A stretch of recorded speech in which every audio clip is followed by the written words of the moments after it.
As I sit here during my honeymoon, I feel a deep sense of relief and liberation while writing this lengthy tale.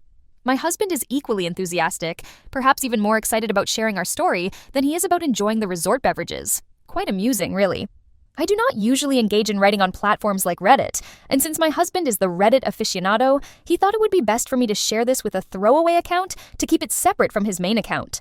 Plus, he felt that since it involved my family, I should have the honor of recounting the tale, even though he's peering over my shoulder, eager to assist. I must clarify that I am not a lawyer, so I cannot say whether this works, but I feel the need to add, I do not give permission for this to be reposted anywhere else. I believe it's crucial to provide some background to elucidate how this situation escalated to such a degree and to explain our reactions. Apologies in advance for the lengthiness. For as long as I can remember, my parents have always prioritized my sister over me. And let me tell you, it wasn't in subtle ways. If my sister accused me of anything, my parents would accept her word without hesitation, leading to my punishment. In contrast, should I accuse her, it didn't matter if I had irrefutable evidence. Not only would she face a milder consequence, but my parents would also manage to scold me in parallel. Things like my birthday cake were dictated by her preferences. On her birthdays, my tastes were irrelevant, as my parents claimed ignorance about my distaste for certain cake flavors. My sister consistently received more of everything compared to me. All decisions about where to go, even when it should have been about me, were based on her wishes. Born into this environment, my sister grew up spoiled, and she saw me as nothing more than a convenient target for her frustrations.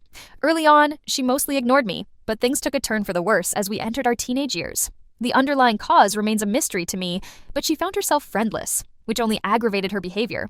Perhaps her friends moved away, or maybe they left because of her nature. I am not certain. We were never close, and our parents were the type to boast endlessly about her accomplishments while disregarding any struggles she might have had. Conversely, they took great pleasure in degrading me by drawing constant attention to my flaws under the guise of teasing. I only became aware of her social isolation because we attended the same school, and I noticed her walking alone. While she had no one, I was fortunate to maintain friendships and was fairly popular. Realizing this, my occasional status as her punching bag elevated to a role she pursued ceaselessly. She began directing false accusations towards me, then extended them to my friends. My parents' response was to restrict me from socializing with anyone, justifying their actions with reasons like, "Your sister insists they are bad influences," or "Why can't you cherish family time like your sister?" Thank goodness for my extended family, who helped me avoid becoming completely isolated. Most of my relatives lived nearby, and despite some age differences, I got along well with my cousins. During a family gathering, I mentioned to them my inability to visit because I was forbidden from having friends since my sister had none. Predictably, the adults got wind of this information and fiercely confronted my parents, who then proceeded to punish me for lying and grounded me with nowhere to go for a month. Nonetheless, their interference granted me some degree of newfound freedom, making it worth the consequence. In response, my sister transferred to another school, probably because she couldn't bear the embarrassment of the family knowing her social status was pitiful.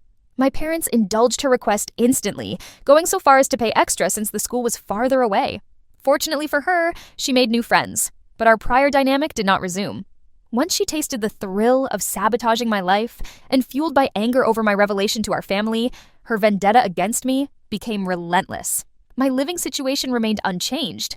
Her new friends visited our home and engaged in bullying, actions my parents shrugged off as mild teasing. Knowing my parents were inhospitable and quick to believe any accusation my sister threw their way, I seldom invited people over.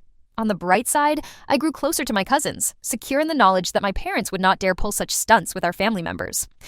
When I reached my teenage years, things only seemed to intensify. My sister's malicious behavior peaked when I got into my first romantic relationship. I was hesitant to bring my boyfriend home due to the family dynamics I had been enduring, but my parents insisted. Inevitably, things spiraled into chaos. There was this one instance when my boyfriend had wandered off to find me while we were visiting because, according to him, my sister was acting inappropriately.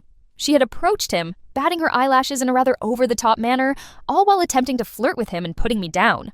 Horrified by her boldness, he sought me out immediately to share the unsettling encounter. Unfortunately, before I could digest this news, my sister approached our parents with a twisted version of the events, claiming that my boyfriend had made advances towards her and that she'd heroically rebuffed him out of loyalty to me. Predictably, my parents believed her story without question. What's worse, they deemed my boyfriend undesirable and banned me from seeing him, which put an immense strain on our relationship. Despite my faith in his account of events, the situation became near impossible to manage under such oppressive conditions, and we eventually broke up. I entered another relationship later, only to encounter a similarly frustrating ordeal when, again, my sister repelled my boyfriend's sincerity with fabricated accusations. My parents, in that instance, decided I had a knack for attracting the wrong kind of partners. They completely disregarded the clear pattern of my sister's baseless allegations and instead zeroed in on blaming me, proclaiming that my flawed judgment was the root of these so-called incidents. Even when my sister herself finally brought a boyfriend home, someone that my parents idolized and used to bludgeon me with comparisons, the relationship crumbled, and the suitor was swiftly recast from a prince to a rogue overnight once he stopped visiting. It seemed anything related to her deserved worship until proven otherwise by her whims. Nevertheless, the facade of fairness was an illusion. Opposing standards governed our lives. My sister enjoyed all forms of privileges and liberties, more spending money, lighter curfews, and unconditional freedom to do as she pleased. Meanwhile, the judgments my parents had of me, heavily leaning on my sister's tainted portrayals, kept me under their thumb, denying me similar freedoms and questioning my every choice. As the years passed, reaching the point of graduation loomed over us. While I was preparing to step into a new chapter of my life, my sister received freely given promises of having every college expense covered. Though her grades were mediocre, my parents lavished her with praise, committed to paying for her education without hesitation, despite knowing full well my prospects were far more promising. When my turn came, reality hit hard. They sat me down to inform me, almost as an inevitable consequence, that there were no funds left for my collegiate ambitions due to the expenses incurred by supporting my sister. Instead, I could languish in limbo, postponing any educational pursuits until she achieved her degree, or so they claimed. They expressed a clear expectation that I'd find employment immediately post-graduation and contribute financially to family expenses in some brazen disregard of my aspirations. Even when entertaining the thought of incurring loans, my mother expressed concern about enabling me, expressing doubts over my essentially poor judgment. The irony was the palpable surprise when I didn't respond with resistance. It seemed they expected a dramatic outburst. While they anticipated a rebellion, I instead voiced my understanding of their position, thanked them for their misplaced concern, but remained steadfast and silent, much to their bewilderment. The truth is, I had secretly been preparing for this eventuality throughout my high school years, working diligently towards securing my own future. I placed immense value in academic excellence, not as a tool for parental recognition, but as a bridge toward my independence. After endless hours invested in academics, my efforts materialized in the form of a scholarship to a reputable institution.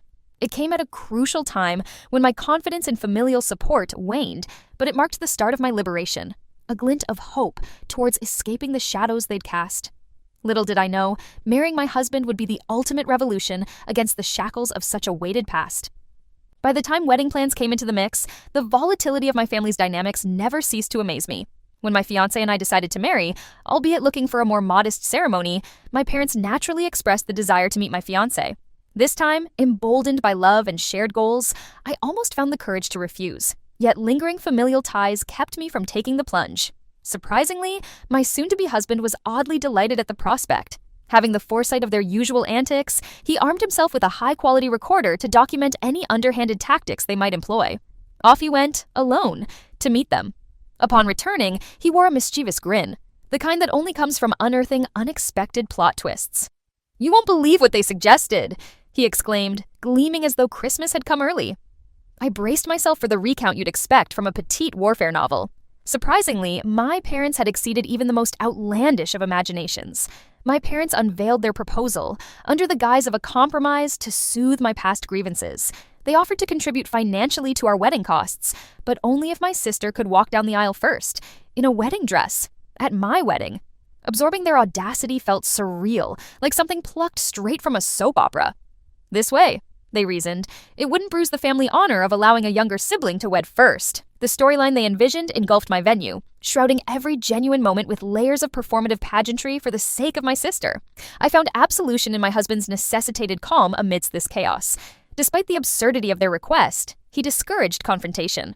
Instead, he championed a plan with an air of delicious, poetic justice. His strategy was twofold. We would milk them for all their worth under the guise of unwavering compliance. He orchestrated his role adeptly, spinning tales to ensure their plans never made it to pen and paper, just quiet whispers that would evaporate under scrutiny. He painted a mildly exaggerated picture of me, unusually jealous and untrusting, to ensure my parents believed such delusions couldn't be documented, even digitally. My seemingly distressing tendencies were suddenly instrumental in their overconfident dive into their own plot.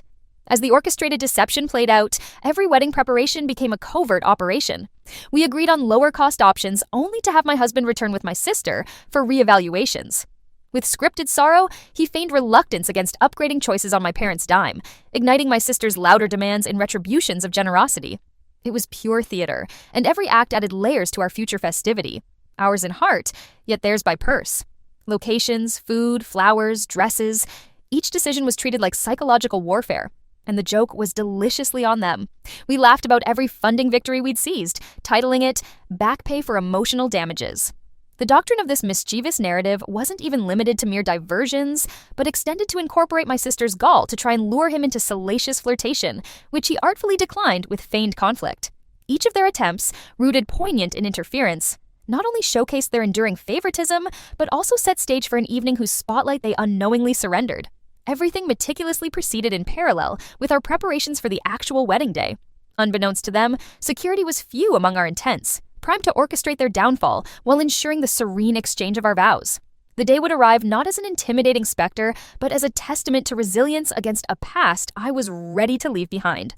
The stage was set for their false narrative to fall apart magnificently, rendering my sister's role in this melodrama a faint whisper in the background of what was truly meant to shine. Our love, untarnished by their schemes, and ready to step forward into a world built by us alone. When he came back from speaking with my parents, his eyes were alight with a mischievous satisfaction that only comes from plotting a strategic comeuppance. He had cleverly spun an elaborate guise of being sympathetic to their ludicrous request to have my sister walk first down the aisle in a wedding dress at my wedding, as though it were some great gift. It was all about allowing the older sister to have the glory, as if that would somehow honor family traditions where an older sibling should reach marriage before a younger one. My husband cultivated an air of conspiratorial trust with them, designed to seem like he was supporting their absurd proposition while planning to pull the rug out from under their misguided feet. He professed understanding of their skewed logic, feigning sagacity beyond his years by pretending mild concern that I might react negatively. He suggested that it would perhaps be best if nothing were put into writing, not for my benefit, but because, as he fabricated, I was tragically insecure and known to surveil his communications. He painted a picture wherein I was known to check his phone for proof of nefarious activity, the perfect ruse to prevent any paper trail that might later be used against them. While I may have been shocked and a little heartbroken at their audacity, he turned it into what would be a thrilling anticipation of poetic justice. In knowing their demands wouldn't withstand a direct confrontation without devolving into familial warfare, we opted for a plan more akin to outplaying them at their own game.